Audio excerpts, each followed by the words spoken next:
Yeah, I added a couple things, some marsh grass. The things on the bottom. Got those are going across over there. Pretty cool. That says trick or treat. But the best thing of all is today, I went all the way into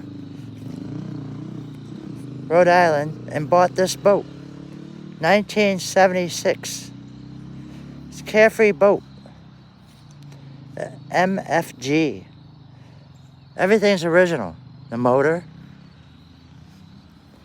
Seats are newer.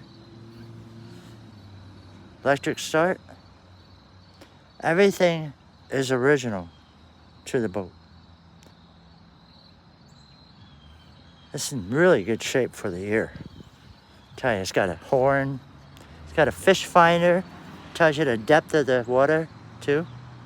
Got two different switches for your gas and